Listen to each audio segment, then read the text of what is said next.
নমস্কার। আজকে খুব গুরুত্বপূর্ণ অনুষ্ঠান। আজকে অনুষ্ঠানটি কিন্তু কন্যা রাশির জন্য। কন্যা রাশির মানুষ যদি আপনি হন তাহলে পরে এই অনুষ্ঠানকে অ্যাভয়েড করবেন না। কারণ আজকে আমি বলবো যে কন্যা রাশির এখনও ভালো সময় আসেনি। তাহলে ভালো সময়টি কবে থেকে আসবে? আমরা বহুদিন থেকে চিল্লাচিল্লি করছি বা বহুদিন থেকে বহু অ্যাস্ট্রোলজাররা বহু অনুষ্ঠান করছে যে কন্যা রাশির ভালো সময় আসছে, ভালো সময় আসছে, ভালো সময় আসছে। কিন্তু কন্যা রাশির মানুষরা বলছে যে দাদা আপনারা তো বলেই যাচ্ছেন, চিল্লিয়েও যাচ্ছেন, কিন্তু আমরা তো ভালো সময়ের কিছু দেখতেই পাচ্ছি না। কোথায় ভালো সময়, কখন ভালো সময় আসবে ভগবান জানে। তাই আমি আজকে আপনাদেরকে স্টেপ বাই স্টেপ বুঝিয়ে দেবো যে কবে থেকে আসলে আপনার ভালো সময়টি শুরু হয়ে যাবে। অবশ্যই আমরা অনুষ্ঠানে চলে আসবো। অনুষ্ঠানে আসার পূর্বে প্রত্যেকবার যে কথাটি বলে থাকি, আপনারা যদি আমার চ্যানেলের প্রথম হয়ে থাকেন তাহলে অবশ্যই চ্যানেলটিকে সাবস্ক্রাইব করে বেল আইকনটিকে ক্লিক করে দেবেন। কন্যা রাশি বুধ প্রভাবিত রাশি। আমরা সবাই জানি কন্যা রাশির চরিত্রকে নিয়ে আমরা আলোচনা করব না, এর আগে অনেকবার আলোচনা করে ফেলেছি। টু দ্য পয়েন্টে আমি কথা বলবো যে কন্যা রাশির ভালো সময় আসছে, ভালো সময় আসছে, কিন্তু কন্যা রাশির এখনও ভালো সময় আসেনি। ভালো সময় আসেনি এবং কবে থেকে ভালো সময়টা আসবে? কন্যা রাশির ভালো সময় এখনও আসেনি। কন্যা রাশির মানুষরা, যে সমস্ত কন্যা রাশির মানুষরা তার প্রফেশনের মধ্যে উন্নতি করতে চাইছে, বেশ কিছু কন্যা রাশির মানুষদের ক্ষেত্রে দেখা যাচ্ছে যে তাদের ব্যবসার ক্ষেত্রে বিভিন্ন লস ক্রিয়েট হচ্ছে। বেশ কিছু কন্যা রাশির মানুষরা কিন্তু বিভিন্নভাবে ডমিনেট হয়ে যাচ্ছে, অনেক জায়গায় দেখতে পাওয়া যাচ্ছে। বেশ কিছু কন্যা রাশির মানুষদের ক্ষেত্রে বিবাহিত জীবনকে নিয়েও বেশ কিছু সমস্যা ক্রিয়েট হচ্ছে। কন্যা রাশির মানুষদের একটা মানসিক টেনশান এবং বেশ কিছু টাকা পয়সা ফেঁসে রয়েছে, এরকমও কিন্তু কন্যা রাশির বহু মানুষকে আমি দেখেইছি।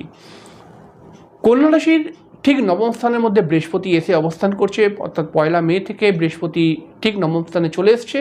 এবং নবম স্থানে এসে যখন এসছে তখন তো বহু অ্যাস্ট্রোলজার বা বহু রকমভাবেই কন্যা রাশি বুঝতে পেরেছিল যে নবম স্থানে বৃহস্পতি আসবে যখন, তখন তো তাদের ভালো হয়ে যাবে। কিন্তু কন্যা রাশির এখনও ভালো সময় আসেনি। তাহলে নবম স্থানে বৃহস্পতি এলো কিন্তু এখনও ভালো সময় আসেনি। তাহলে কবে ভালো সময়টা আসলে আসবে?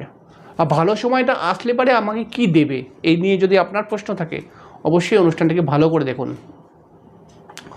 কন্যা রাশির নবম স্থানের মধ্যে বৃহস্পতি অবস্থান করছে 1 মে থেকে, এবং বৃহস্পতি কম বেশি সারা বছরই থাকবে। কিন্তু কন্যা রাশির ভালো সময় আসছে, ভালো সময় আসছে, একটি ভালো পিরিয়ড আসছে, গোল্ডেন টাইমের মতো একটি সময় আসছে।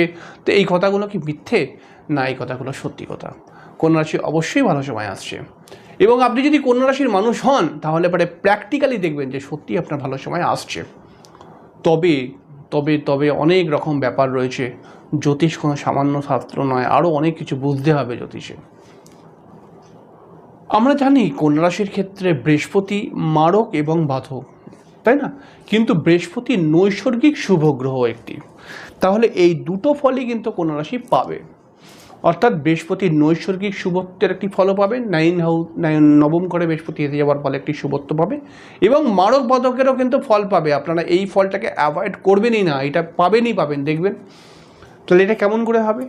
তাহলে পরে এটা এরকম করে হবে যে আপনাদের বৃহস্পতি যখন এই বৃষ রাশির মধ্যে প্রবেশ করেছে, এখন যেমন প্রবেশ করে আছে, কিন্তু বৃষ রাশির মধ্যে বৃহস্পতি প্রবেশ করলেই যে আপনার ভালো ফল শুরু হয়ে যাবে তা কিন্তু নয়। বৃষ রাশির মধ্যে এখন আমরা সবসময় জানি, যখন জ্যোতিষের আমরা শিক্ষামূলক অনুষ্ঠান করি তখন বলি যে গ্রহ কিন্তু আসলে ডিগ্রির ওপরে তার শক্তি নির্ধারণ করে, অর্থাৎ গ্রহটি কত শক্তিমান। তাহলে পারে এই হিসাব দেখতে গেলে পারে অনেক কিছু ক্রাইটেরিয়া রয়েছে, তার সঙ্গে একটি ক্রাইটেরিয়া রয়েছে ডিগ্রি তার কতটা রয়েছে। তাহলে বৃহস্পতি এখন খুব কম ডিগ্রির মধ্যে রয়েছে। বৃহস্পতি আপনার বৃষ রাশির মধ্যে অবস্থান করছে, এটা নবম স্থানে অবস্থান করছে। দেখতে তো মনে হচ্ছে নবম স্থানে অবস্থান করছে, কিন্তু এখনও অবধি আপনাকে ভালো ফল দেয়নি। আপনি কবে থাকতে ভালো ফল পাবেন দেখবেন, আপনি লিখে রাখুন 15ই জুনের পর থেকে আপনার ভালো ফল শুরু হয়ে যাবে। ধীরে ধীরে করে আপনার কিন্তু আস্তে আস্তে করে জায়গাটা খুলতে শুরু হবে। বেশ কিছু কন্যা রাশি যাদের জন্মছক খুবই ভালো তারা কিন্তু এখনও ফল পাচ্ছে বা এখনও ফল পেতে শুরু করেছে, কিন্তু অধিকাংশ কন্যা রাশি এখনও ফল পায়নি।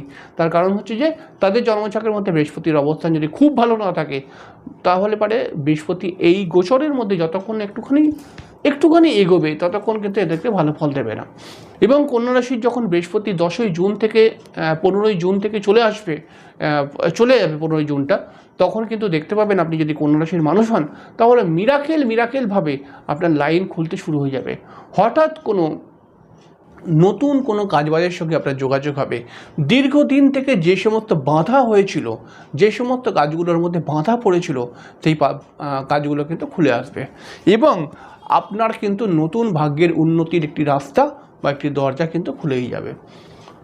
বেশ কিছু কন্যা রাশির ক্ষেত্রে দেখতেই পাবো আমরা এই জুনের 15 তারিখের পর থেকে যে তাদের কোনো তীর্থযাত্রা হবার একটা সম্ভাবনা থাকবে, বাড়ির মধ্যে কোনো শুভ অনুষ্ঠান হবার সম্ভাবনা থাকবে।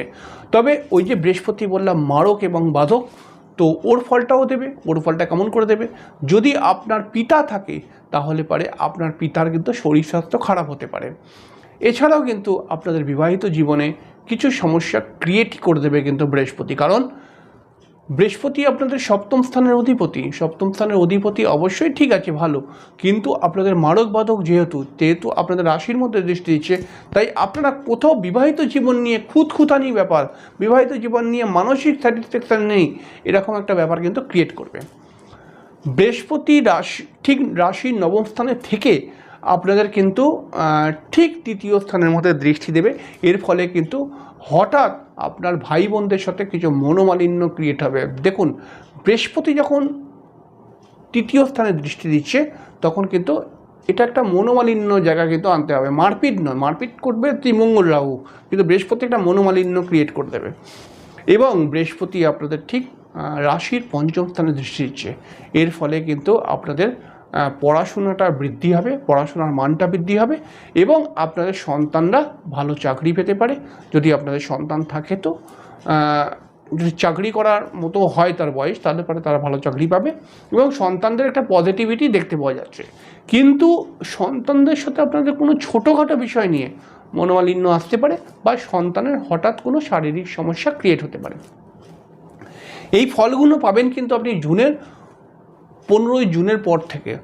এবং এই বৃহস্পতি এই আপনাদের রাশির ঠিক নবম স্থানে এসে যে বলছে সবাই যে এখনও ফল পাচ্ছি না, তাদেরকে একটুখানি ওয়েট করতে আমি রিকোয়েস্ট করব।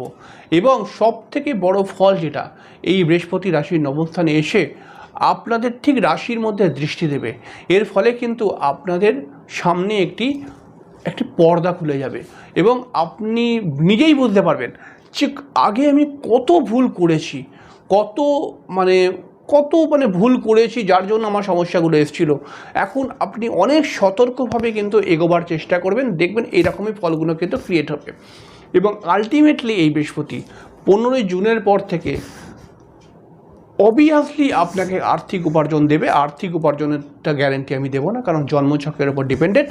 তবে এই 15 জুনের পর থেকে বৃহস্পতি দেব আপনাদেরকে একটি সঠিক বুদ্ধি, সঠিক দিশা দেবেই দেবে এবং যেই দিশাতে, যেই বুদ্ধি খাটিয়ে আপনি আগে এগিয়ে যাওয়ার একটা ক্ষমতা পাবেন, একটা মানসিক জোর দেবে এবং তার সঙ্গে সঙ্গে একটি সুন্দর রাস্তাও দেবে, যেই রাস্তাতে আপনি এগোতে পারবেন। তাই আপনি কিন্তু অবশ্যই ওং গাং গুরুবে নমঃ, ওং গাং গ্রিং গ্রৌং, এটা যদি বলতে পারেন, বা ওং গুরুবে নমঃ, এই মন্ত্রটা কিন্তু জপ করুন। যেই মানুষটি জপ করতে পারবে 108 বার করে প্রত্যেক দিন, সে কিন্তু মিরাকেল রেজাল্ট পাবে এবং 100% তার যত বড় সমস্যা হওয়ার কথা ছিল তার থেকে অনেকাংশে কমে যাবে তার সমস্যা। এবং আপনারা এই বৃহস্পতির লাভ সম্পূর্ণ ওঠান, কারণ এই বৃহস্পতি বারবার ধরে নবম স্থানে আসে না। নবম স্থানে আসলে পারে কিন্তু এই বৃহস্পতি আপনাদের একটি সঠিক গুরুর সন্ধান দিতে পারে। নবম স্থানে এই বৃহস্পতি যখন এসছে তখন কিন্তু আপনাদের যারা আউট অফ স্টেটে কর্মের যোগাযোগ করছেন তাদের আউট অফ স্টেটে কর্মের যোগাযোগ বৃদ্ধি হতে পারে। তাহলে পরে এই সব ফল পাবেন কিন্তু আপনি 15 জুনের পর থেকে। তাহলে পরে এই বৃহস্পতিকে কিন্তু আহ্বান করুন, এই বৃহস্পতিকে কিন্তু ওয়েলকাম জানান আপনার জীবনের মধ্যে, কারণ এই বৃহস্পতি দেব আমার 100% গ্যারেন্টি যে এই বৃহস্পতি দেব কিন্তু এই একটি বছরের মধ্যে আপনার জীবনকে অনেকাংশে পরিবর্তন করে দেবে। এবং এই বৃহস্পতি দেব কিন্তু কিছু ধারবাকি করিয়ে দিতে পারে আপনাদেরকে, এই দিকটা সতর্ক থাকবেন। অনেক যারা জ্যোতিষ জানে তারা বলবে কি এই ধারবাকিটা কোথা থেকে এসে গেল, না এটা অন্য বিষয়, ধারবাকিটা করিয়ে দিতে পারে এবং ধারবাকি করিয়ে সঠিক রাস্তায় এগোবার কিন্তু একটা লক্ষ্য দেবে।